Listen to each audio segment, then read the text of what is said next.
yang berkembang dari bawah. Jadi akan mengusulkan putusan MK juga menyatakan akhirnya Mas Kaisang juga gagal gitu untuk maju di Pilgub. Saya nggak dengar. Kalau Mas Kaisang gagal. Oh ya, jadi gagal tidaknya itu kan seseorang melalui ujian-ujian sejarah. Jadi melalui gemblengan sejarah. Apakah Sumpah benar-benar parah ini Hasto ini, sekian brutal katanya Mr. Q itu. Nah, momen ini sebenarnya momen ketika MK sudah mengeluarkan putusan terkait pilkada, aturan usia di pilkada. Di situ para wartawan mengatakan bahwa menanyakan kepada Hasto setelah sidang di KPK, menanyakan bagaimana dengan nasib Kaisang Pangarep setelah usai peraturan yang baru, syarat yang baru. Gimiknya Pak Hasto ini apa? Padahal sudah keras sekali wartawan itu menanyakan. Seolah-olah Pak Hasto ini nggak mendengar ya. Benar memang katanya Mr. Q itu bahwa ini benar-benar sekian brutal. Nggak bisa Hasto ini dijadikan orang informasi untuk kader, untuk partai PDIP Perjuangan. Gimana simak video berikut ini? Tapi nggak apa-apa, begini catatan pertama, tentunya kita harus hati-hati dengan pernyataan Mas Hasto. Nah, menurut saya yang harus hati-hati itu sebetulnya bukan hanya kita sebagai orang di luar, tetapi justru Bu Mega yang harus hati-hati dengan pernyataan Mas Hasto. Kenapa? Karena Mas Hasto ini historikalnya itu sering sekali menyampaikan informasi-informasi yang tidak jelas gitu. Dan bahkan hoax. Jadi contoh yang jelas-jelas adalah hoax. Gitu. Jadi saya kan pernah mengatakan bahwa Mas Hasto ini sekjen brutal dan berbahaya serta kasihan bagi PDI Perjuangan. Bagaimana sebuah partai yang sebesar PDI Perjuangan, kualitas informasinya sangat-sangat buruk gitu ya, meragukan gitu. Nah, ini kan berlaku ada gium garbage in, garbage out gitu loh.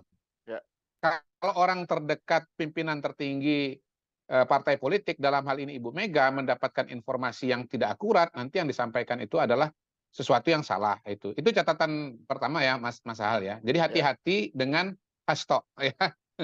Triple H, hati-hati Hasto. Gitu.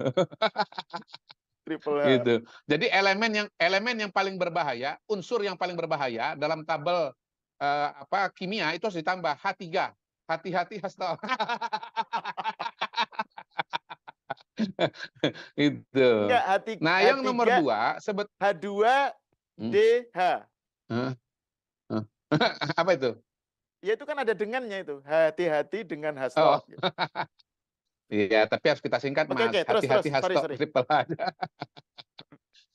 Nah, yang kedua, sebetulnya pernyataan Ibu Mega itu agak kontradiksi interminis gitu ya. Lepas dari apakah ada memang orang yang mau ambil alih atau tidak. Seolah-olah nih Mas Hal, bahwa ketua partai itu khususnya di PDI Perjuangan memang harus umur hidup gitu loh. Karena nggak boleh ada orang yang mau mengambil alih partai.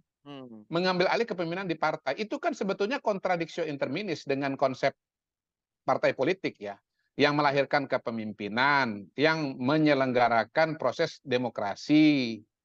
Nah, setahu saya di PDI Perjuangan itu seperti partai-partai lainnya itu ketua umum dipilih oleh pemilik suara di dalam Munas ya. Tidak ada mekanisme bahwa ketua umum seumur hidup di PDI Perjuangan dan ketua umum dipilih 5 tahun sekali dalam Munas gitu. Nah, secara inherent tentu saja ADART itu mengatakan mengambil alih partai politik itu termasuk dalam hal ini PDI Perjuangan itu boleh. kok ditutup ruang itu? Nah, tentu saja mekanismenya harus melalui mekanisme yang demokratis, melalui mekanisme yang diatur di dalam konstitusi atau ADART-nya PDI Perjuangan gitu. Tapi mengatakan ini mau diambil alih oleh seseorang, karena itu saya tetap bertahan. Itu menurut saya itu kontradiksi interminis, karena sama saja mengatakan bahwa kalau bukan saya, maka kemudian ya nggak bisa, nggak boleh gitu. Nah, itu yang catatan yang pertama mengenai statement Bu Megawati. Catatan yang kedua mengenai statement Ibu Megawati, sebetulnya kan orang juga bisa bertanya jadinya, apakah kemudian kembali menjadi ketua umum itu karena memang ada yang mau ngambil alih, atau sebetulnya itu alasan saja, semacam legitimasi gitu loh untuk tetap bertahan gitu kan. Nah, pada titik ini sebetulnya kita bertanya-tanya, ya Ibu Mega ini memang mau terus di situ ya, dan mencari berbagai macam alasan untuk bertahan, atau memang ancaman-ancaman itu nyata gitu loh. Ya, yang problem dari Hasto ini kan dia mengatakan ada menteri Pak Jokowi menyampaikan kepada mantan menteri, dan mantan menteri itu menyampaikan kepada Hasto bahwa mau mengambil alih PDI Perjuangan. Tapi kan nggak dijelaskan bagaimana mekanisme mengambil alih itu. Kalau kemudian mengajukan pencalonan diri misalnya, masa nggak boleh kan gitu kan? Mendaftar misalnya, menggalang dukungan kepada para pemilik suara, tentunya harusnya boleh dong, ya toh, sejauh memenuhi syarat, ya. Siapa kayak misalnya ketua DPD mana kayak gitu, atau misalnya sudah pernah terjadi barangkali di masa lampau di PDI Perjuangan kan pernah ada orang-orang yang pernah mau mencalonkan diri atau men-challenge kepemimpinan Ibu Mega ya, mungkin misalnya dulu pernah Singasaya nih ya. Tapi yang jelas yang menyampaikan ini kepada publik adalah Hasto. Hasto ini adalah perawi yang lemah, yang meragukan. Betul, betul. Sanad itu kan, hadis itu kan ada hadis yang soheh, ada yang apa istilahnya doif ya. Maudhu. Yang lemah. Maudhu itu palsu. Maudhu ya. Jadi ada yang sahih. Ini kan tergantung. Valid. Ya. Kalau yang doif itu lemah. Kan ada kriteria perawi kan, orang yang menyampaikan sanad kan. Betul. Ada kriteria-kriterianya kan, gitu. Ya. Jadi orang ini sejarahnya mengatakan data apa adanya, ya, informasi yang benar, atau sebetulnya track recordnya selama ini tidak akurat gitu. Nah, per hari ini saya katakan akumulasi dari statement-statement yang muncul setidaknya dalam konteks 2023, 2024 itu yang disampaikan Mas Hasto itu semuanya hadis palsu dalam tanda kutip. Hadis palsu. Hoax itu kan hadis palsu. Betul, ya toh? Betul. Ya. Jadi dulu namanya hadis palsu, sekarang namanya hoax. Sama-sama berawal dengan huruf H.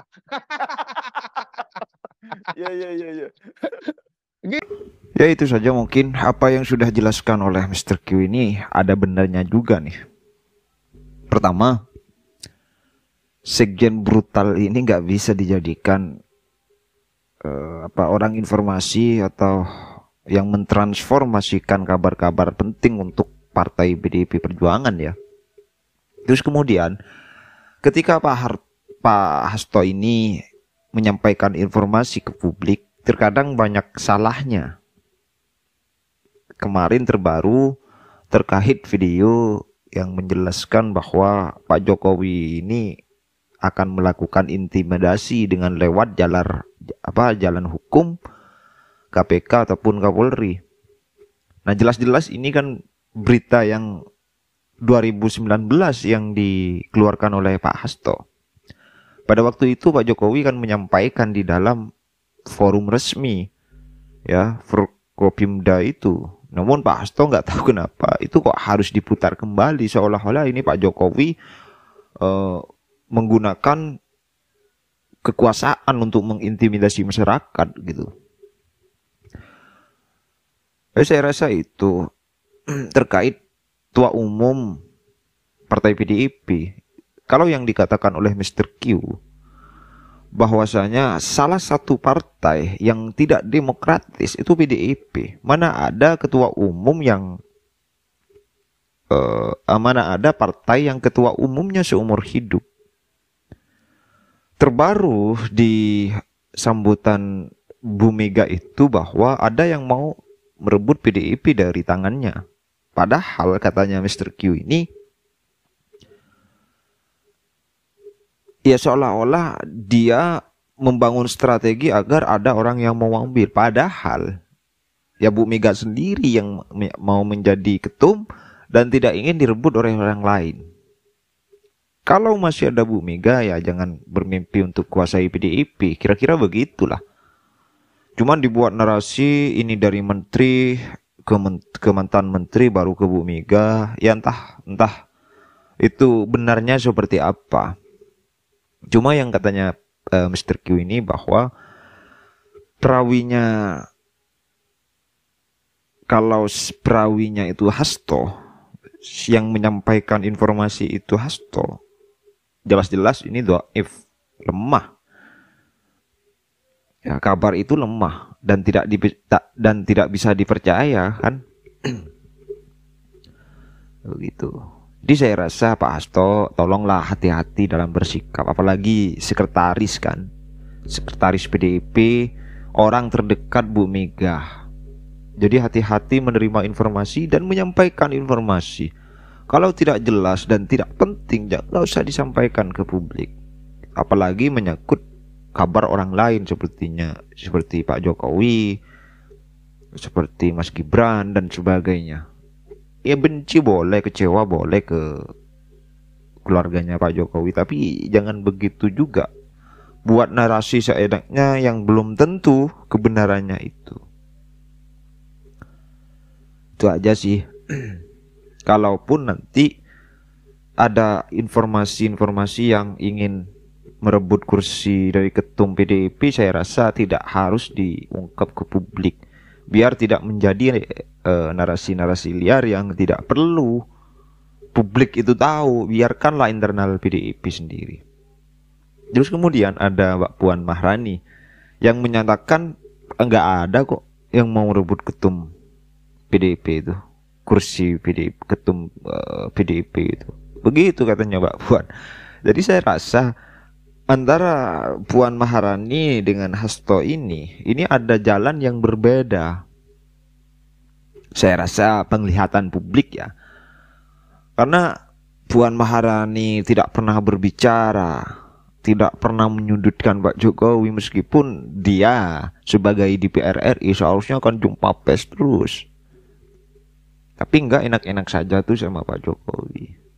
Ya kecewa boleh lah. Ya tapi nggak usah gembar-gembor ke sana, apalagi informasinya keliru. Kan ini menyesatkan juga kan. Gitu. Saya rasa itu. Silahkan ditulis komentar kalian. Jangan lupa untuk di-subscribe untuk pendatang yang baru, para pemirsa yang baru, dan tulis komentar kalian. Dari saya, assalamualaikum warahmatullahi wabarakatuh.